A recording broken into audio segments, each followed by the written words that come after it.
الحمد لله وكفى وسلام على عباده الذين اصطفى أما بعد أعوذ بالله من الشيطان الرجيم بسم الله الرحمن الرحيم قل تعالوا أتل ما حرم ربكم عليكم ألا تشركوا به شيئا وبالوالدين إحسانا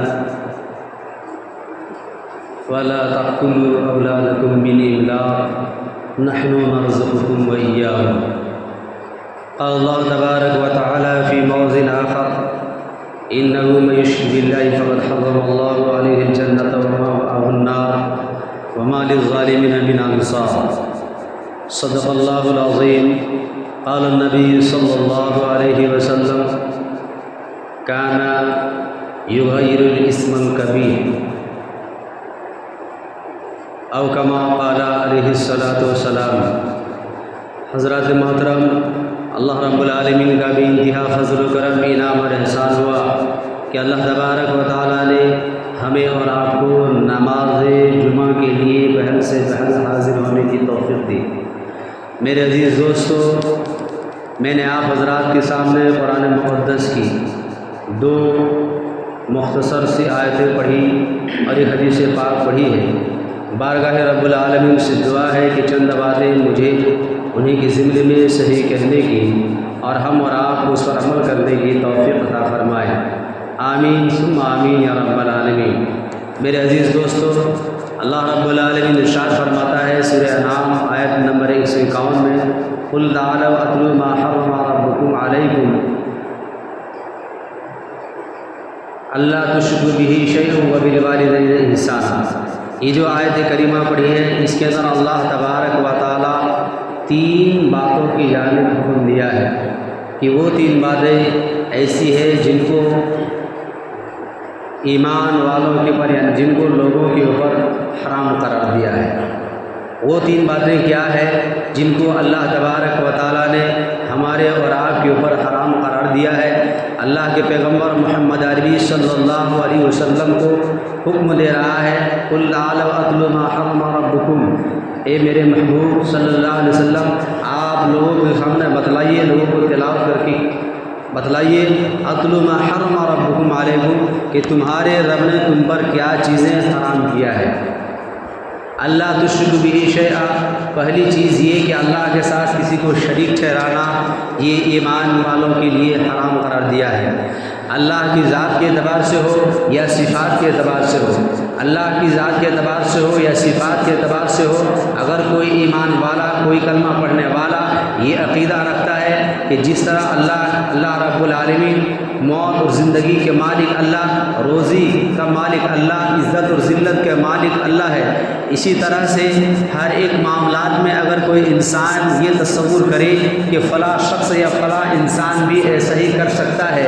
ایسا عقیدہ رکھنا یہ شرک ہے، اور شرک رکھنے والوں کو شرک کو اللہ تبارک و تعالیٰ نے ایمان والوں کے اوپر حرام قرار دیا ہے۔ قرآن مقدس سورہ مائدہ آیت نمبر 72 میں ارشاد فرماتا ہے، انہ من یشرک باللہ فقد حرم اللہ علیہ الجنۃ ومأواہ النار وما للظالمین من انصار۔ جو انسان اللہ کی ذات کے ساتھ کسی کو شریک ٹھہراتا ہے، جو انسان اللہ کی صفات کے ساتھ کسی کو شریک ٹھہراتا ہے، صفات کے ساتھ جس طرح اللہ رب العالمین ہر ایک چیز کو دیکھنے پر قادر ہے، ہر ایک چیز کو دیکھنے پر قادر ہے، سننے پر قادر ہے، اسی طرح اگر کوئی انسان کسی شخص کے بارے میں تصور کرے، یہ عقیدہ رکھے، یہ خیال کرے کہ وہ بھی انسان ہر چیز کو دیکھنے پر قادر ہے، ہر چیز کو سننے پر قادر ہے، ہر مشکل کو حل کرنے پر قادر ہے، ایسا عقیدہ رکھنے والوں کو اللہ رب العالمین ارشاد فرماتا ہے، انہ من یشرک باللہ فقد حرم اللہ علیہ الجنۃ ومأواہ النار وما للظالمین